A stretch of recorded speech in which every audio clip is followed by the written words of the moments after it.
Hay verdades evidentes que no hace falta demostrar, pero al ser evidentes nos pasan inadvertidas. Por ejemplo, nadie negará la importancia de estar vivo. Queremos estar vivos y sin embargo nos olvidamos de respirar.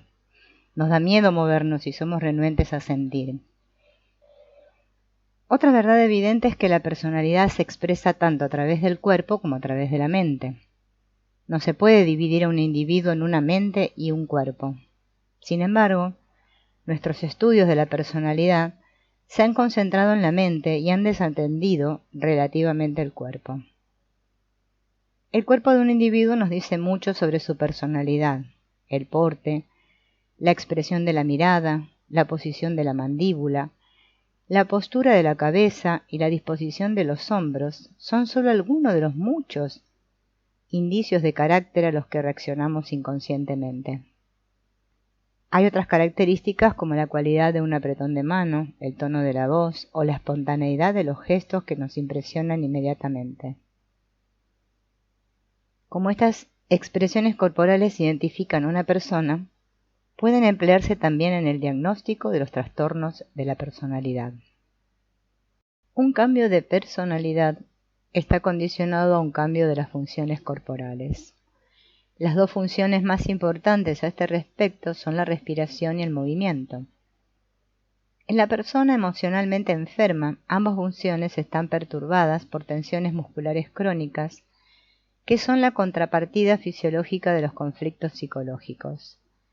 A través de estas tensiones, los conflictos se estructuran en el cuerpo como una restricción respiratoria y una limitación de la motilidad. Solo con la liberación de estas tensiones y la resolución de los conflictos puede lograrse una mejora significativa de la personalidad. La respiración y el movimiento crean la sensación. Un organismo solo siente el movimiento de su cuerpo. En ausencia de movimiento no hay sensación. Cuando, por ejemplo, un brazo está inmovilizado, se vuelve entumecido y la persona deja de sentirlo. Uno tiene que restaurar la motilidad para recobrar la sensación. La profundidad de la respiración afecta a la intensidad del sentir. Reteniendo la respiración se puede disminuir o amortiguar la sensación.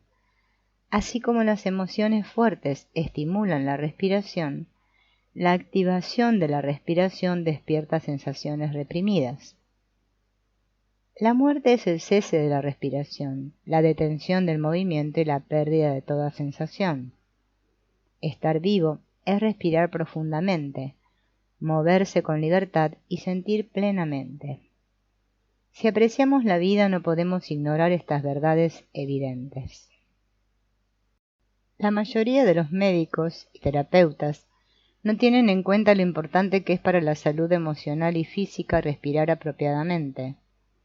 Sabemos que la respiración es necesaria para la vida, que el oxígeno nos proporciona la energía para mover el organismo, pero no comprendemos que la respiración inadecuada reduce la vitalidad. Normalmente las quejas habituales de cansancio y agotamiento no se atribuyen a una respiración deficiente. Sin embargo, la depresión y la fatiga son el resultado directo de una respiración deprimida. Al carecer de suficiente oxígeno, la combustión metabólica es muy baja, como un fuego con poco tiro.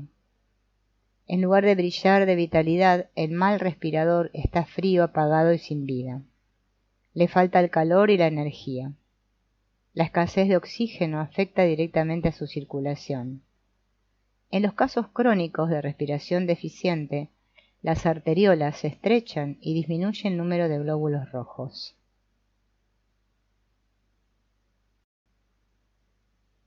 La mayoría somos malos respiradores. Nuestra respiración es superficial y tenemos una fuerte tendencia a retenerla en cualquier situación de estrés. Incluso en situaciones de estrés tan sencillas como conducir un coche, escribir una carta o esperar una entrevista, tendemos a limitar la respiración. El resultado es que se eleva la tensión. Cuando tomamos conciencia de nuestra respiración, notamos con qué frecuencia la retenemos y lo mucho que la inhibimos. Los pacientes suelen comentar: me doy cuenta de lo poco que respiro. La incapacidad de respirar plena y profundamente es también responsable de que no se alcance una satisfacción sexual plena. Retener la respiración al acercarse el clímax reduce las sensaciones sexuales intensas. Normalmente se expira al balancear la pelvis hacia adelante. Si durante ese movimiento hacia adelante se produce la inhalación, el diafragma se contrae e impide la entrega necesaria para la descarga orgásmica. Cualquier restricción en la respiración durante el acto sexual reduce el placer. La respiración inadecuada produce ansiedad, irritabilidad y tensión. Es la base de síntomas como la claustrofobia y la agorafobia. La persona claustrofóbica siente que no puede tomar bastante aire en un espacio cerrado. La agorafóbica se asusta en los espacios abiertos porque estimulan su respiración. Cualquier dificultad respiratoria crea ansiedad, y si es una dificultad grave puede provocar pánico o terror. ¿Por qué hay tanta gente con dificultades para respirar plena y cómodamente? La respuesta es que respirar crea sensaciones y la gente tiene miedo a sentir. Tiene miedo a sentir su tristeza, su ira y su temor. De niños retenían la respiración para no llorar, echaban hacia atrás los hombros, tensaban el pecho para contener la ira y contraían la garganta para no poder gritar. El efecto de cada una de estas acciones es limitar y reducir la respiración. Del mismo modo, la supresión de cualquier sentimiento o sensación produce la inhibición de la respiración. Ahora, en la edad adulta, inhiben la respiración para mantener reprimidas estas sensaciones. Por eso, la incapacidad de respirar normalmente se convierte en el principal obstáculo para la recuperación de la salud emocional. En un sentido amplio, como la represión no puede superarse hasta que la respiración plena sea restaurada, es importante entender los mecanismos que bloquean la respiración. Hay dos trastornos habituales de la respiración. En uno de ellos, esta se limita más o menos al pecho, con la exclusión relativa del abdomen. En el otro, la respiración es principalmente diafragmática y apenas se producen movimientos en el pecho. El primer tipo de respiración es típico de la personalidad esquizoide, el segundo de la personalidad neurótica. En el individuo esquizoide el diafragma está inmovilizado y los músculos abdominales se encuentran firmemente contraídos. Estas tensiones cortan las sensaciones de la mitad inferior del cuerpo, especialmente las sensaciones sexuales de la pelvis. El pecho se mantiene en la posición desinflada y generalmente estrecho y constreñido. Por tanto, la inspiración es limitada y el resultado es una oxigenación deficiente y un metabolismo debilitado. Inspirar es literalmente succionar aire y requiere una actitud agresiva hacia el entorno. Sin embargo, la agresividad del individuo esquizoide, que está cerrado emocionalmente al mundo, es reducida.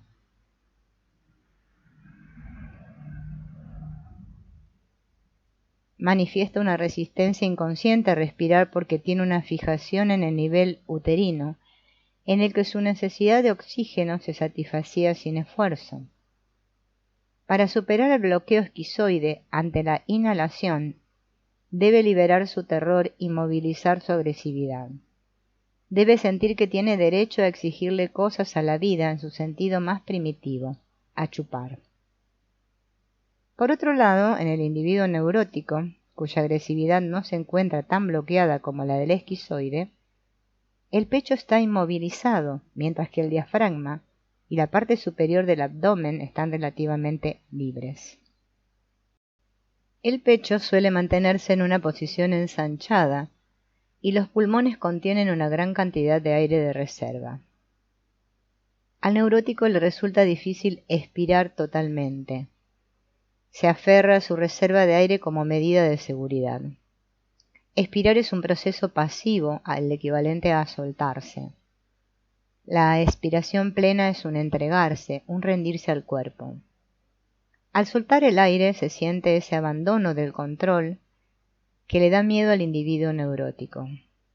La respiración diafragmática del neurótico es un tipo de respiración más eficaz que la torácica del esquizoide, ya que proporciona el máximo de aire con un esfuerzo mínimo y es apropiada para los propósitos normales. Sin embargo, a menos que tanto el pecho como el abdomen participen en el esfuerzo respiratorio, la unidad del cuerpo se divide y la receptividad emocional queda limitada. La respiración normal o saludable tiene una cualidad unitaria e integral. La inspiración comienza con un movimiento hacia afuera del abdomen, mientras el diafragma se contrae y los músculos abdominales se relajan. La onda de expansión se extiende entonces hacia arriba para abarcar el tórax. No está cortada por la mitad como en los individuos perturbados.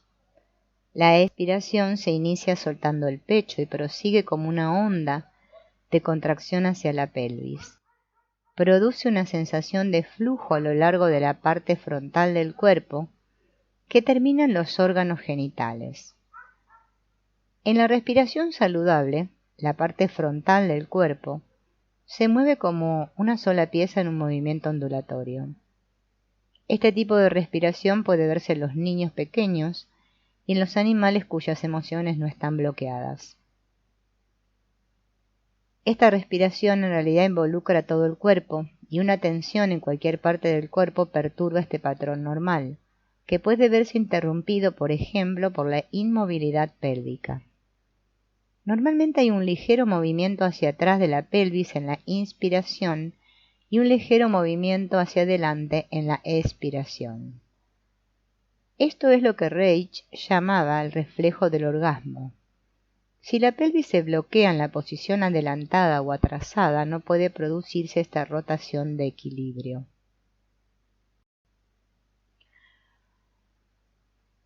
La cabeza también participa activamente en el proceso respiratorio. Con la garganta, forma un gran órgano succionador que lleva el aire a los pulmones. Si la garganta está contraída, esta acción succionadora se reduce. Cuando no se absorbe aire, la respiración es superficial.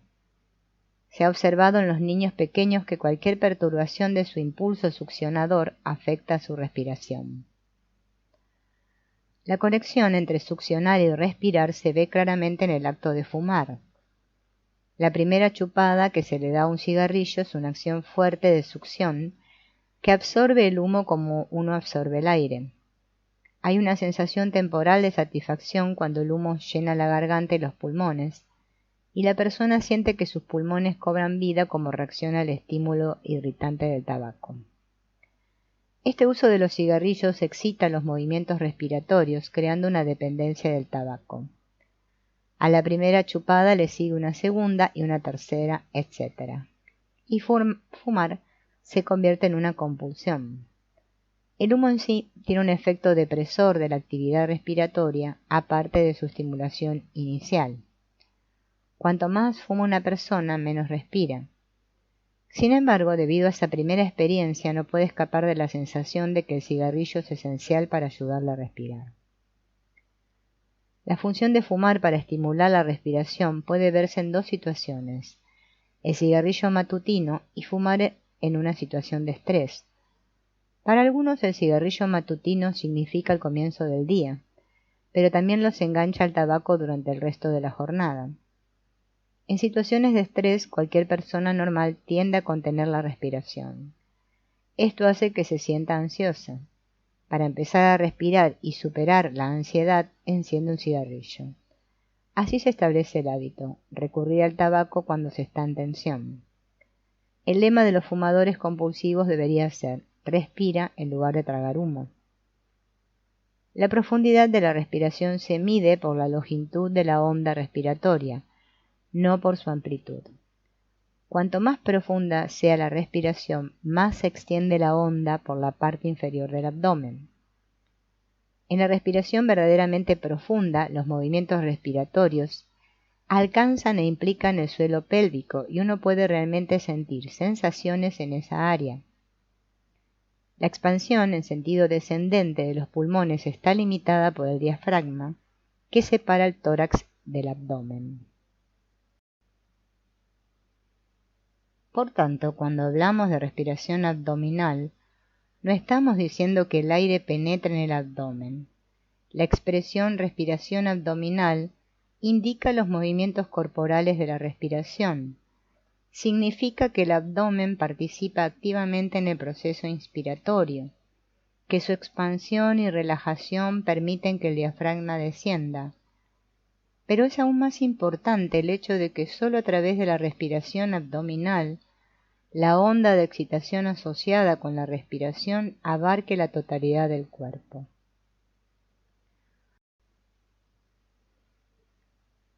Las diferencias entre la respiración esquizoide y la neurótica es que la esquizoide está limitada principalmente al tórax, la segunda al diafragma. La respiración diafragmática se extiende solo la parte superior del abdomen y así, a pesar de ser más profunda que la respiración superficial del esquizoide, no puede decirse que sea una verdadera respiración profunda. Desde este punto de vista, la profundidad de la respiración es un reflejo de la salud emocional de una persona. El individuo sano respira con todo su cuerpo, o para decirlo con más propiedad, sus movimientos respiratorios se extienden profundamente hacia la parte baja del cuerpo. En un hombre podría decirse, hablando en términos generales, que lleva la respiración hasta los testículos. La respiración no puede disociarse de la sexualidad. Indirectamente proporciona la energía para la descarga sexual. El calor de la pasión es un aspecto de la combustión metabólica, para la cual el oxígeno es un elemento importante. Como los procesos metabólicos proporcionan la energía para todas las funciones vitales, la fuerza del impulso sexual viene determinada en último término por estos procesos. Directamente, la profundidad de la respiración determina la cualidad de la descarga sexual. La respiración unitaria o total, es decir, una respiración en la que participa todo el cuerpo, lleva a un orgasmo que abarca el cuerpo entero.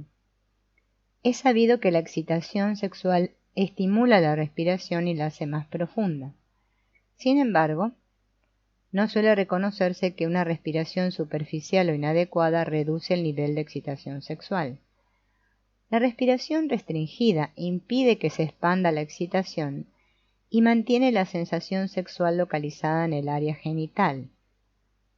Recíprocamente, la inhibición sexual, en concreto el miedo a permitir que las sensaciones sexuales inunden la pelvis y el resto del cuerpo, es una de las causas de la respiración superficial y limitada. La onda respiratoria fluye desde la boca hasta el área genital. En el extremo superior del cuerpo está conectada al placer erótico de chupar y mamar. En el extremo inferior está ligada a los movimientos sexuales y al placer sexual. La respiración es la pulsación básica, expansión y contracción de la totalidad del cuerpo. Es por tanto la base para la experiencia del placer y del dolor. La respiración profunda es una señal de que el organismo experimentó una gratificación erótica plena durante la fase oral y es capaz de alcanzar una satisfacción sexual plena durante la fase genital. La respiración profunda carga el cuerpo y literalmente le infunde vida. Y una de las verdades evidentes sobre un cuerpo vital es que parece vivo. Los ojos chispean, el tono muscular es bueno, la piel tiene un color luminoso y su tacto es cálido. Todo esto sucede cuando una persona respira profundamente. Por regla general, los ejercicios sencillos de respiración no sirven para superar los problemas asociados con una respiración perturbada. Estos ejercicios no causan ningún efecto en las tensiones musculares ni en los conflictos psicológicos que impiden la respiración profunda. Y el mayor volumen de aire inspirado que producen esos ejercicios no pasa en su totalidad a la corriente sanguínea ni es absorbido por los tejidos. Solo cuando el cuerpo siente la necesidad de más oxígeno y hace un esfuerzo espontáneo para respirar más profundamente, se vuelve la persona más viva a través de la respiración. Esto no significa que habría que ignorar la parte consciente de la respiración. Deberíamos intentar ser conscientes de esa tendencia común a contenerla cuando nos hallamos en una situación de estrés y hacer un esfuerzo para respirar fácil y profundamente. Al tomarnos tiempo para respirar podemos contrarrestar hasta cierto punto las presiones que continuamente nos fuerzan a seguir sin parar todo el tiempo. Un ejercicio muy bueno es el de la silla o taburete, que consiste en arquear la espalda hacia atrás sobre una manta enrollada colocada en un taburete a unos 60 centímetros de altura.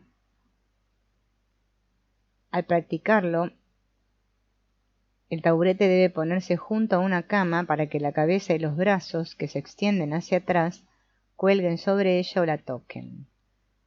Como es una posición de tensión, la boca debe estar abierta y permitir que la respiración se desarrolle libre y cómodamente. La mayoría de la gente tiende a retener la respiración en esta posición, como hacen en la mayor parte de las situaciones de tensión. Esta tendencia debe ser contrarrestada conscientemente. Las piernas han de estar paralelas, los pies que descansan en el suelo sobre toda la planta, separados entre sí unos 30 centímetros, y se debe dejar que la pelvis cuelgue libremente. Si esta posición causa algún dolor en la zona lumbar, es una indicación de tensión en esa zona. Si uno se relaja en esta posición, la respiración se volverá más profunda y más plena, más abdominal y de una mayor amplitud. La manta enrollada se coloca bajo los omóplatos, pero esta posición puede variarse para movilizar los distintos músculos de la espalda. No se debe mantener esta posición si se vuelve muy incómoda o si uno siente que se ahoga. Es aconsejable empezar despacio y que, excepto en circunstancias especiales, no mantenga una posición de tensión durante más de 2 minutos. El propósito de este ejercicio es fortalecer la respiración, no probar la resistencia. La efectividad de este ejercicio la demuestra el hecho de que a muchos les hará llorar o les provocará un sentimiento de ansiedad. Luego de haberse recostado sobre el taburete durante alrededor de 1 minuto y respirar profundamente, se invierte la posición con otro ejercicio. En este segundo ejercicio la persona se dobla por la cintura hacia adelante para tocar el suelo con la punta de los dedos. Los pies tienen que estar separados unos 30 centímetros, con la punta girada levemente hacia adentro y las rodillas ligeramente flexionadas. No debe haber peso en las manos, todo el peso del cuerpo descansa sobre las piernas y los pies. La cabeza cuelga tan suelta como sea posible. El peso del cuerpo debe caer sobre la mitad del pie. Esta posición sirve para llevar a una persona a sentirse en contacto con sus piernas y sus pies. Al mismo tiempo estimula la respiración abdominal, relajando la pared delantera del cuerpo, especialmente la musculatura abdominal que se estiró con el primer ejercicio. De nuevo, la boca debe estar abierta y hay que permitir que se respire cómoda y libremente. Si una persona retiene la respiración en cualquier ejercicio, éste pierde su valor. Pero cuando se realiza correctamente, las piernas deberían empezar a vibrar o temblar y continuarán vibrando mientras continúe la respiración, a veces incluso aumentando la intensidad. Esta vibración es normal. Todos los cuerpos vivos vibran en posiciones de tensión. Normalmente respirar es una actividad rítmica involuntaria del cuerpo, bajo el control del sistema nervioso vegetativo. También está sujeta al control consciente, de manera que la persona puede incrementar o disminuir intencionalmente el ritmo y la profundidad de su respiración. Sin embargo, la respiración consciente no influye en el modelo involuntario de la respiración habitual, ligada estrechamente a la sensibilidad emocional del individuo. En cambio, las vibraciones involuntarias del cuerpo tienen un efecto inmediato en el patrón respiratorio. Las vibraciones de las piernas y otras partes del cuerpo estimulan y liberan los movimientos respiratorios. Cuando un cuerpo se halla en un estado de vibración, la respiración se vuelve más profunda, de manera espontánea. Esto es porque el estado vibratorio de un cuerpo es una manifestación de su sensibilidad emocional. Respirar también participa directamente en la producción de la voz, otra actividad vibratoria del cuerpo. El llanto, los chillidos y los gritos reprimidos se estructuran en tensiones que restringen la respiración. El niño al que se le ha enseñado que los niños deben ver, oír y callar, no respira libremente. La tendencia natural a hablar, chillar o gritar queda ahogada por los espasmos de la musculatura del cuello. Estas tensiones afectan a la calidad de la voz, produciendo una voz que al hablar suena muy débil, baja, monótona o silbante. Hay que restaurar la voz a toda su plenitud y aliviar las tensiones específicas del cuello para recobrar toda la profundidad de la respiración. Enfermedad mental es una expresión equivocada. La gente padece perturbaciones emocionales. La palabra emoción está compuesta del prefijo e y la raíz moción. Emoción significa moverse hacia afuera. Una perturbación emocional es una incapacidad de moverse hacia afuera, hacia la gente y hacia el mundo.